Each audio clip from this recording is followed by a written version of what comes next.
चूँकि इसमें तकदीर का टॉपिक आता है, क़दर का, क़दा और क़दर, तो इस पे कुछ सवालात होते हैं यंगस्टर्स के, ठीक है? तो हम ज़रा थोड़ा-सा टेक्निकली भी इसको देख लें।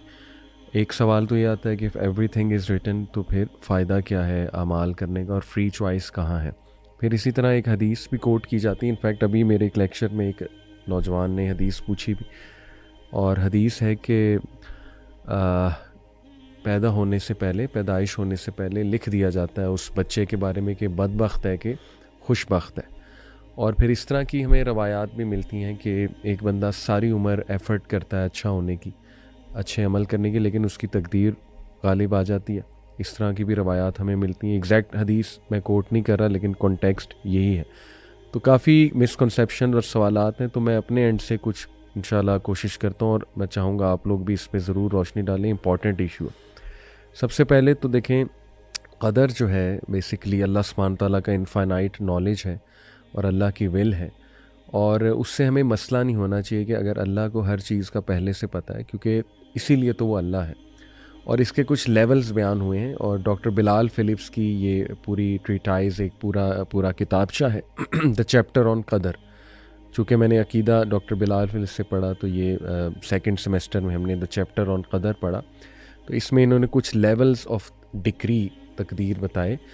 वो वाली तकदीर जो लिखी जाती है, यानी राइटिंग का भी ज़िक्र है ना। अल्लाह के नबी सल्लल्लाहु अलैहि वसल्लम ने मेराज के सफ़र में पेन्स की जो राइटिंग है उसकी आवाज़ जो है वो सुनी।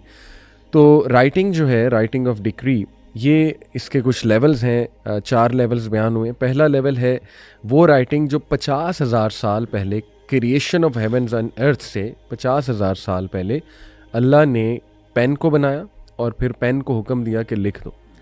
तो वो है इटर्नल डिक्री, और वो लोहे महफूज में अल्लाह सुब्हानहू तआला का कामिल नॉलेज, परफेक्ट नॉलेज है।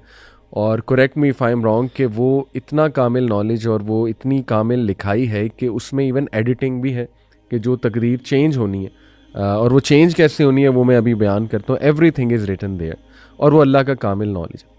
सेकेंड लाइफ टाइम डिक्री है, जो कि when the mix drop of male and female sexual discharge is given life inside the वूम। फरिश्ता आता है, वो कुछ चीज़ें लिखता है। अब मेरी अंडरस्टैंडिंग है, again I will say correct me if I am wrong, कि ये जो फरिश्ता लिख रहा है, ये अल्लाह ने उसे हुक्म दिया है कि ये लिख दो।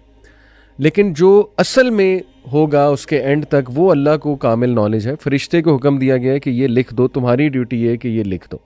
इसीलिए हज़रत उमर सल्लल्लाहु अलैहि वसल्लम एक दुआ किया करते थे। मैंने एक रवायत पढ़ी कि अल्लाह, अगर तूने मुझे बदबख्त लिखा है तो मुझे खुशबख्त बना दे, और मुझे जो है मेरे अमाल दुरुस्त कर दे।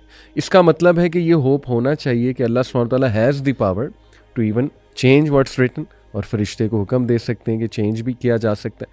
अच्छा, जो थर्ड लेवल है वो एनुअल डिक्री है, लैलतुल क़द्र की रात।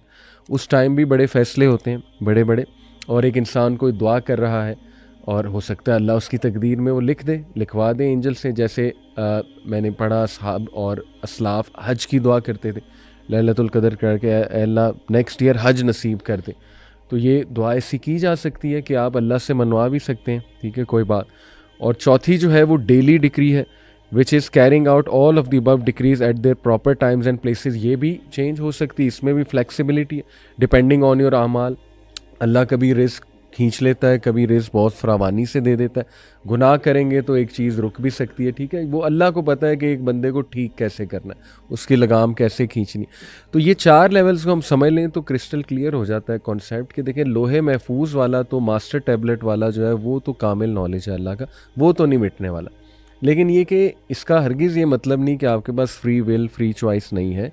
आप बिल्कुल जो है वो अपने फ्री विल के बेसिस पे कोई अमल कर सकते हैं, और अल्लाह से इंशाल्लाह आप दुआ करके ये उम्मीद भी रख सकते हैं कि अल्लाह ताला को गैब का इल्म है, हर चीज़ अल्लाह जानता है। तो अल्लाह से, तो जैसे कहते हैं ना, दुआ तकदीर को भी बदल देती है। और इब्न अल क़य्यिम ने कहा कि अगर आपकी दुआ बहुत ज़्यादा ताकतवर है तो वो रेसल करती है तकदीर से जाके आसमानों पे, और जो चीज़ फिर ज़ाहिर है स्ट्रेंथ जिसकी ज़्यादा है वो गालिब हो जाएगी। तो मेरी तो इस पे ये अंडरस्टैंडिंग है। What do you guys have to say, especially जो हदीस है कि उसकी तकदीर उस पर गालिब आ जाती है, चाहे वो अच्छे अमाल भी कर रहा है। इससे बड़ा वैसे कंफ्यूज जो है ना वो यूथ होते हैं। अच्छा, मैं अली भाई इसमें ऐड करना चाहूँगा, जो आपने बात की है ना, ये आयत के रेफरेंस है, सूरह राद की आयत है, आयत नंबर 39, यमहुल्लाहु मा यशाउ व युथबितु व इंदहु उम्मुल किताब। तो इस आयत से उलमा ने इस्तेदलाल किया कि तकदीर दो तरह की है, वो जो आपने जिक्र की, मैं उसको कॉन्टेक्चुअलाइज कर रहा हूँ इस आयत के हवाले से। तो एक तकदीर तो वो है जो उम्मुल किताब के अंदर लिखी गई है, जो लोहे महफूज में लिख दी गई है, वो तो चेंज नहीं होनी।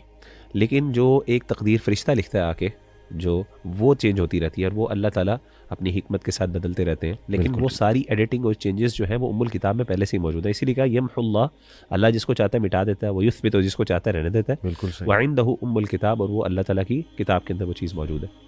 तो पहली बात तो ये। दूसरी चीज़, अहमद भाई ने जब हम डिस्कशन कर रहे थे 13वें पारे की गालिबन, तो उसके अंदर अहमद भाई ने एक पॉइंट को बड़ा वाज़ेह किया था। वो ये था कि हमारा ईमान और यकीन होना चाहिए अल्लाह ताला किसी के साथ जुल्म और ज़्यादती नहीं करेंगे।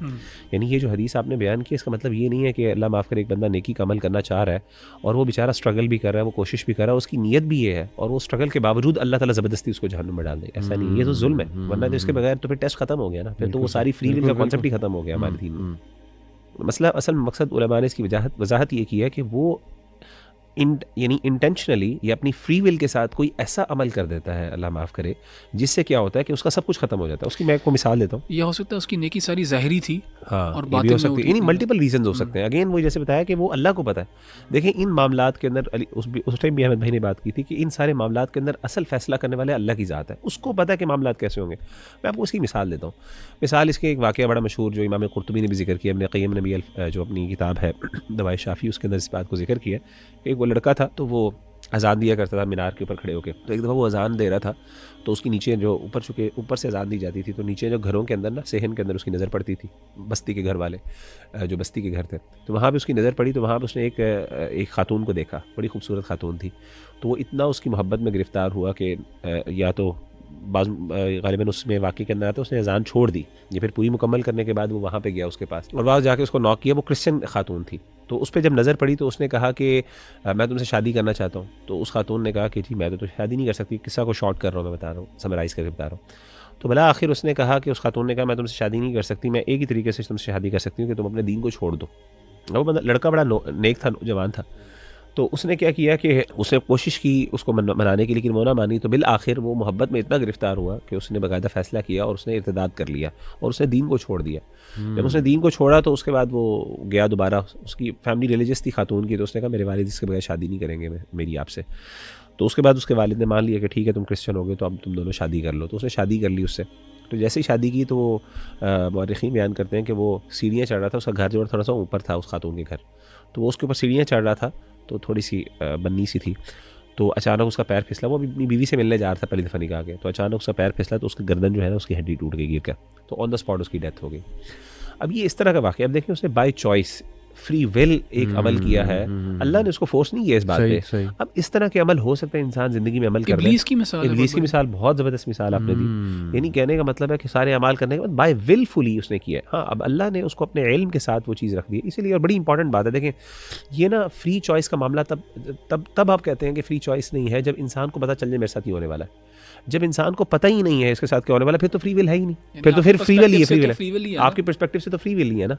जैसे इसीलिए अल्लाह के रसूल सल्लल्लाहु अलैहि वसल्लम से जब सहाबी ने पूछा ना, तो अल्लाह के रसूल ने कहा तुम्हें तो पता नहीं है इस बात का, तुम्हें क्या पता कि कल क्या क्या होना है, कि अल्लाह ने तुम्हारे सामने वो चीज़ खोल दी है।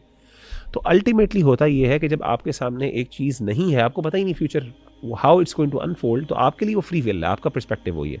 अल्लाह के यहाँ वो चीज़ लिखी हुई है, और वो अल्लाह ने ऐसे नहीं लिख दी, वो अल्लाह ताला ने आपकी अपनी विल के मुताबिक और आपके अपने एक्शंस के मुताबिक, अल्लाह ने अपनी नॉलेज के मुताबिक परफेक्टली